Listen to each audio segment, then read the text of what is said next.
Yeah. So how did you go about getting like your first location?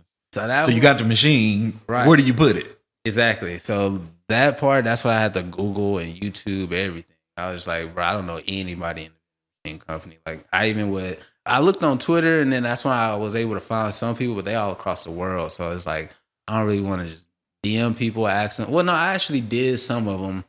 Some people responded. They was helpful. Then I found a warehouse it was like in Fort Worth at the time. It's just funny. It's the same white dude today. I met him because when I was playing with the machines, I was playing with everything. I looked up everything online, and something didn't work. And I was like, dang, where can I get a replacement for this? And I found a warehouse, went up there and talked to him. And I went in there. It was like just machines everywhere. I was like, God dang, boy, y'all just doing this. And then he was the one that gave me all the game. When I met him, he was just like, because I was showing him my proposal. I was showing him everything. I was like, so you had written up a proposal and everything. Yeah, I had written a proposal on a piece. It was on a piece of paper, printed it, and I just folded it. It was a little pamphlet like that. Yeah, we talked about that before. Writing it down is important. Right, and that's what I did. I wrote down how I wanted it. I even looked up some example ones online of other companies, and I was like, okay, they are big companies. And I kept putting that in. That was a roadblock. I was like, these are big companies. Me, like, I have to sell myself. That's why I was pushing on myself, and I was just like, or they just act like I'm a big company, then let them just not know I'm the owner. That's why I was like, that's what it came to me. I was like, if they know it's just me, it's like, hey, can I put a machine in here? Like, no, like, you gotta really learn how to talk to these people and let them know, like, hey, man, we've been doing this for a couple of years. Yeah, man, we've been in Dallas for the last 50 years. You know, you want a machine in here? Yeah. You know, you going to make a way. You know what I'm saying? That's what I'm figure it out. You going to make a way. Yeah. It's like, bro, like. It's just like, see, you need a company been here 50 years? Cool, we've been here 50 years. Right. It's like, yeah, man, we handle it in Plano, Fort Worth, like, just naming places. Like, they're not asking, like, oh, what place can I call them for reference? So that was your marketing strategy. Yeah.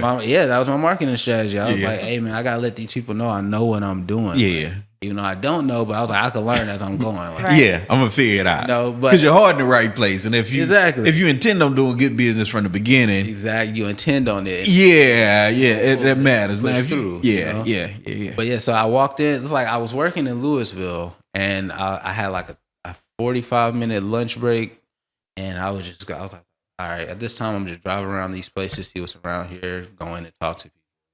It was a hotel. It was a motel. I say motel. It's like it's a stink inside of there. Like, it's terrible. But like they smoking weed literally in the room.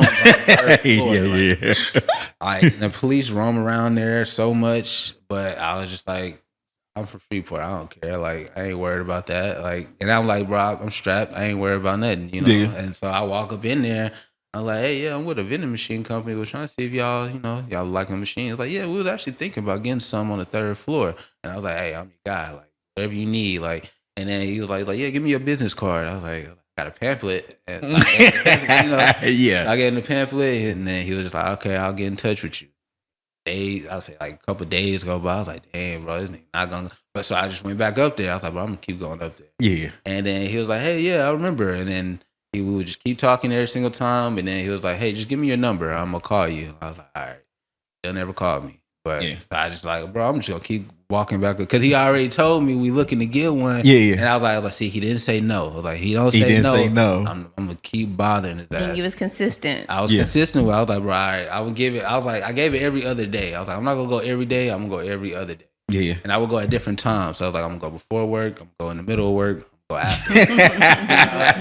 Try to find and let them know, or leave a message with the staff like, yeah, let them know I came up here. We talked already. He already, I just got to figure out what kind of machine he want and stuff like that. So now I'm at the same time, I still have to go to the machines, make sure everything's working. So I'm like, because when I get it in here, I was like, bro, I can't have no issues. Like, I'm trying to be a perfectionist. I'm like, bro, this is my first one. Yeah. I want this thing to work. But then, so I would say it took like a month.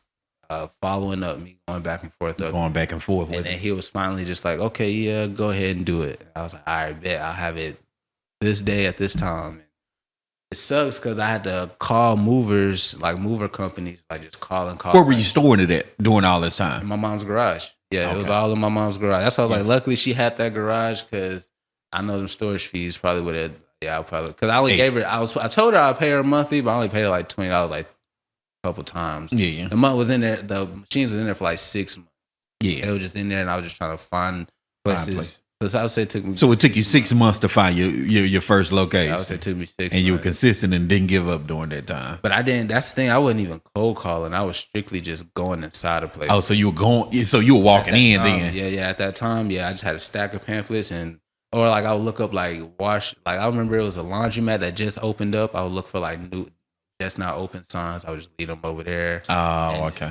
And that's why I would Google like newly open businesses in the area, Gotcha. and then they would all say, "Yeah, this place is opening on this month." On this, did you feel like giving up during that time? I did. I really did. But I was just like, I ain't got shit else going, so I was just like, until something else come along, I'm gonna just have to focus on. Were you working at all during this time frame? Yeah, still working. You still working? I was working. I was working during the day. It was like 6 a.m. to 2 p.m. Yeah. So I was working that shift at that time, and then once I finally, so we landed it.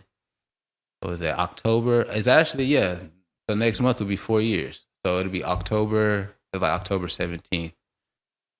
Yeah. And then we landed it. I found movers.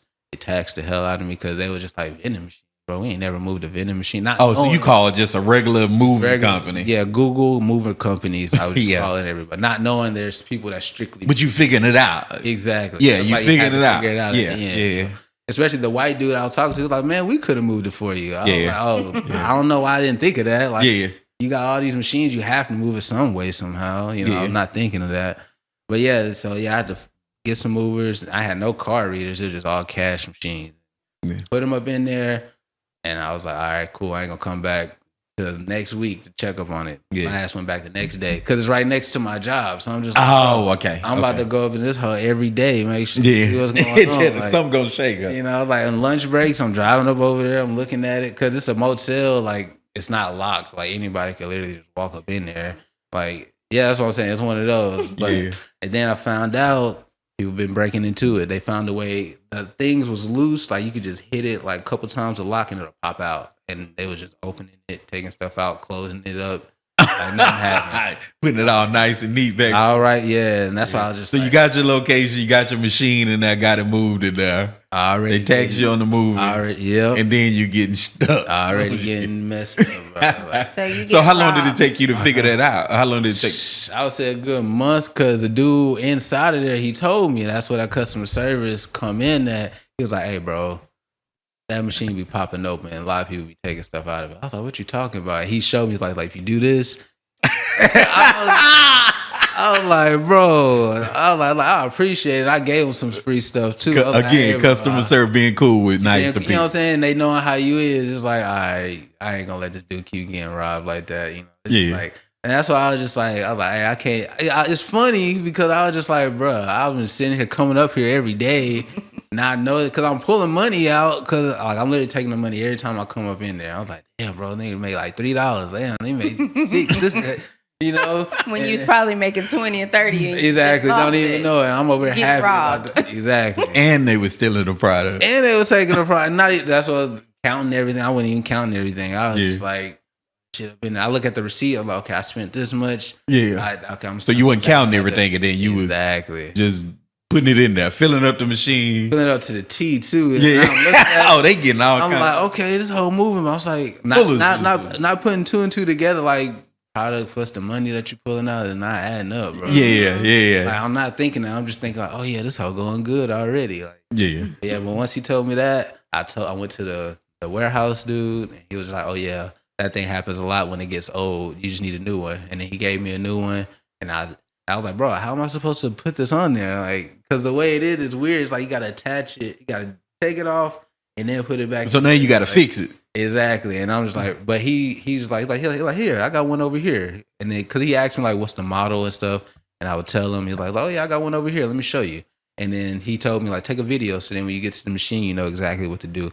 Like, damn, you smart. So I was over here videoing him doing everything. I was like, oh, that's all you got to do.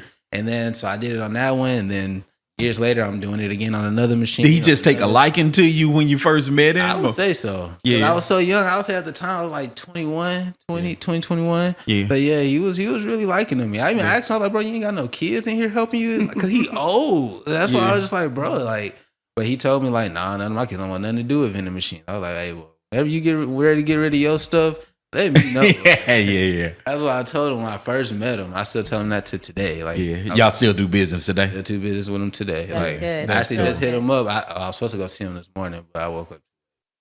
Yeah, I gotta go over there. He's still helping me out with parts. He still give me some for free. Some he charged me for. That's cool. That's cool. Some stuff he do be giving me for free. So relationships matter. I would say relationships really matter in business. That really does matter. I would say in the long run, that really does matter. Because even if I want to get out of vending to do something, because he even told me, like he would tell me like his real estate stuff. Like he would say like, yeah, I live in my warehouse. I was like, why the hell would you live in a warehouse? And I was like, wait, own the warehouse? You own it? He's like, I built it up from the ground. I was like, damn, bro, what the hell? Like, but that's why like now I'm around these type of people. It makes sense, from you know here. What I'm saying? That's why I'm just like, damn, bro, okay, I want to keep working with you just off of our relationship. You ain't ever did nothing to cross me, So I was like I'll be cool with it. Like I don't like, giving all my money to, other races, but it's just like sometimes I have to, and I had to get over that. If I could, I would, but it's like if not, I do. Like these people don't want to see me do bad. They want money too, and they know if I make money,